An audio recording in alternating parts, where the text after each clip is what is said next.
निलंबन के बाद अबू आजमी पर लटकी गिरफ्तारी की तलवार। महाराष्ट्र विधान परिषद में सीएम फडणवीस ने कहा अबू आजमी को 100% जेल में डाला जाएगा। औरंगजेब की तारीफ के बाद समाजवादी पार्टी विधायक अबू आजमी को महाराष्ट्र विधानसभा से किया गया है निलंबित।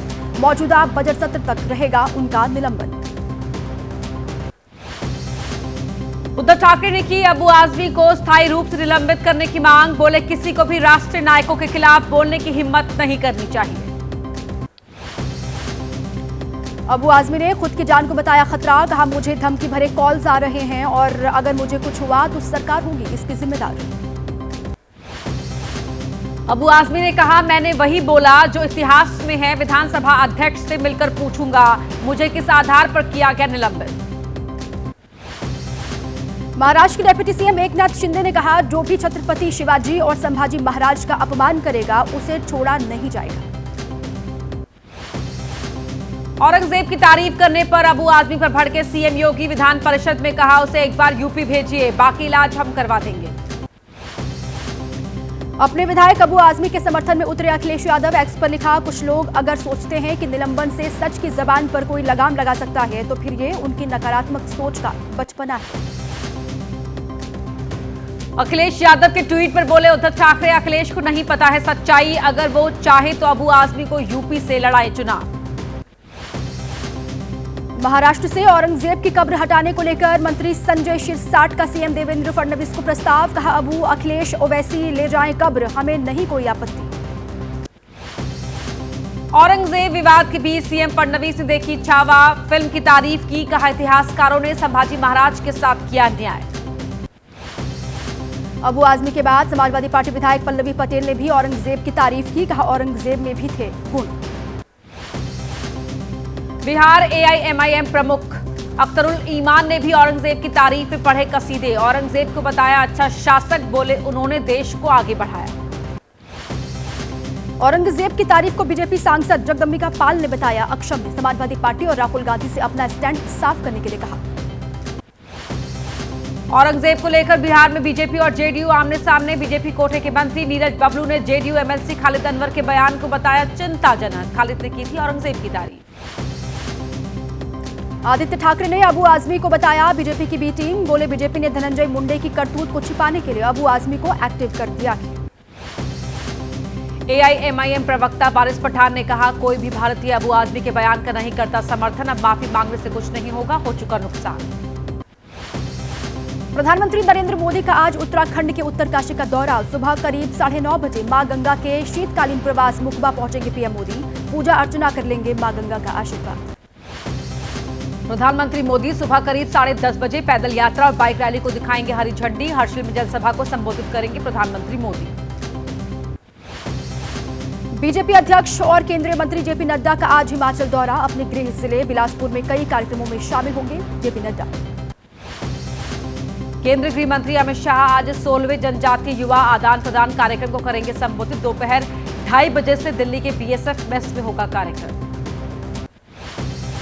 आज मुंबई के दौरे पर रहने वाले हैं राहुल गांधी। धारावी में स्थानीय लोगों से मुलाकात करेंगे। कल मुंबई से अहमदाबाद के लिए रवाना हो जाएंगे राहुल गांधी।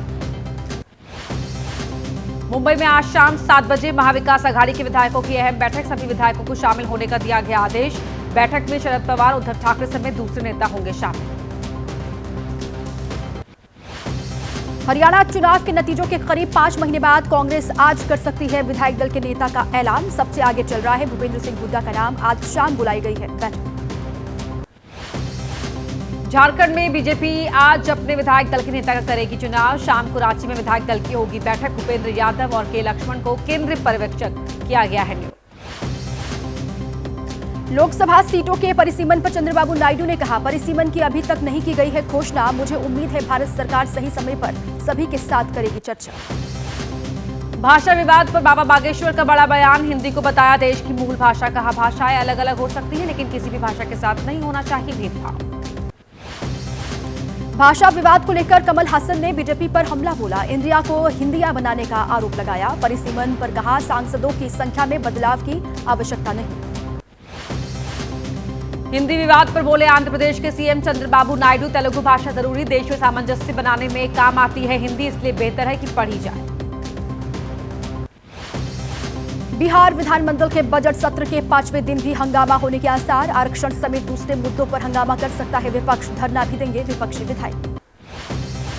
पटना में आज महागठबंधन विधायक दल की बैठक। शाम 7 बजे नेता प्रतिपक्ष तेजस्वी यादव की अध्यक्षता में होगी बैठक। सदन में सरकार को घेरने की बनेगी रणनीति। चुनाव से पहले आरएसएस प्रमुख मोहन भागवत का 5 दिवसीय बिहार दौरा। आज सुपौल में सरस्वती विद्या मंदिर के भवन का करेंगे उद्घाटन। 7-8 मार्च को मुजफ्फरपुर में कार्यकर्ताओं के साथ करेंगे बैठक। भोजपुरी स्टार पवन सिंह की पत्नी ज्योति सिंह ने बिहार चुनाव लड़ने का किया ऐलान। कहा, जरूर लड़ूंगी चुनाव, जल्द ही किसी पार्टी में भी शामिल होंगी।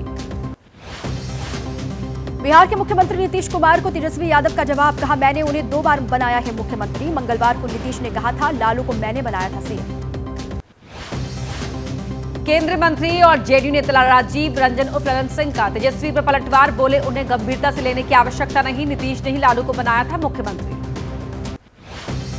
जेडीयू नेता और बिहार के मंत्री मदन सहनी ने कहा, तेजस्वी यादव की बातों का नहीं कोई मतलब। चुनाव में आरजेडी को 1 सीट जीतने पर भी सोचना पड़ेगा। तेजस्वी पर बिहार के डिप्टी सीएम विजय कुमार सिन्हा का बड़ा हमला। बोले, आरजेडी की मुख्यमंत्री बनाने की औकात नहीं, अटल जी ने नीतीश को बनाया था सीएम। जेडीयू नेता और मंत्री श्रवण कुमार ने कहा, सीएम की कुर्सी पर स्थायी रूप से बैठे हुए नीतीश कुमार। तेजस्वी 2 बार आए और दोनों बार उनकी विदाई हो गई। नीतीश कुमार पर प्रशांत किशोर की बड़ी भविष्यवाणी। कहा, नीतीश किसी भी हालत में फिर नहीं बनेंगे सीएम, जेडीयू को आएंगी काफी कम सीटें। प्रशांत किशोर का पीएम मोदी और बीजेपी पर बड़ा हमला। बोले, मोदी चाहे नीतीश को जितना लाडला बोल दें, लेकिन नीतीश को नहीं बनाएंगे सीएम। तेजस्वी यादव का नीतीश कुमार पर जोरदार हमला। कहा, नीतीश से पहले ही मेरे पिता बन चुके थे एमपी एमएलए, उन्हें पता होनी चाहिए सच्चाई।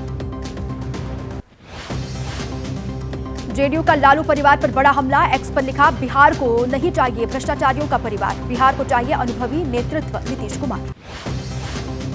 गौतम अदानी ने कानपुर में अदानी डिफेंस एंड एरोस्पेस का किया दौरा। गोला बारूद कॉम्प्लेक्स का किया शिलान्यास। अदानी बोले, हमारा मकसद आत्मनिर्भर भारत।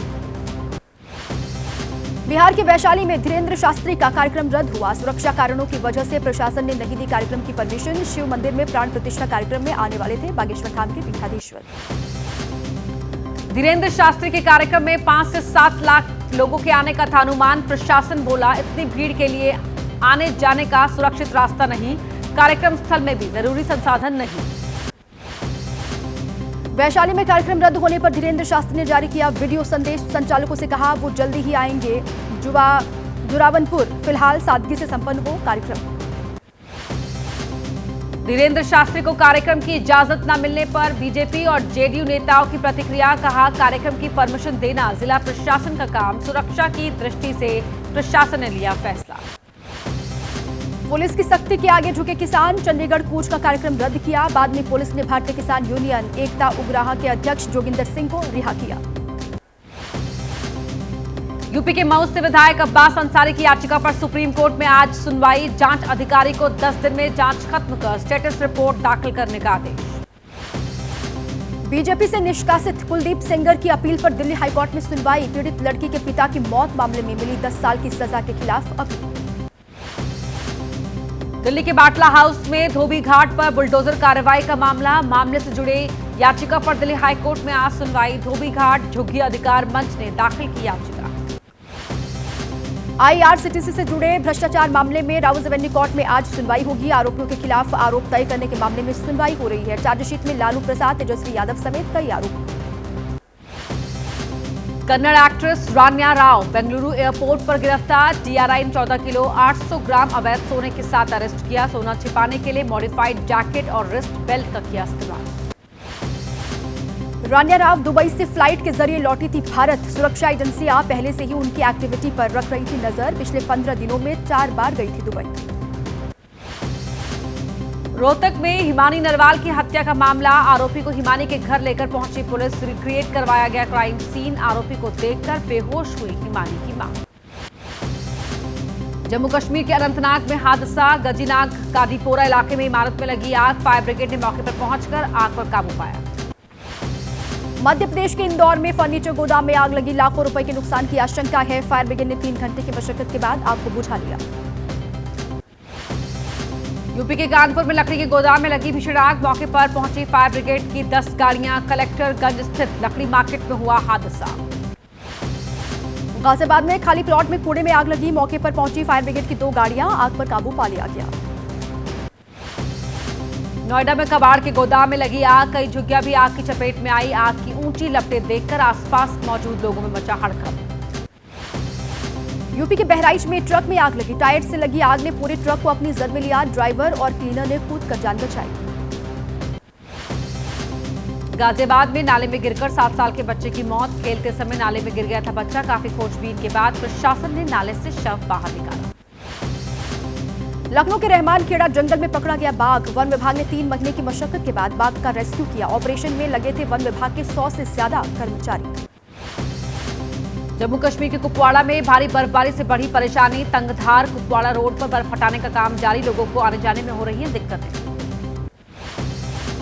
उत्तराखंड के धारचूला में दारमा घाटी के कई गांव का संपर्क कटा, रोड पर ग्लेशियर गिरने से आवाजाही में लोगों को दिक्कत।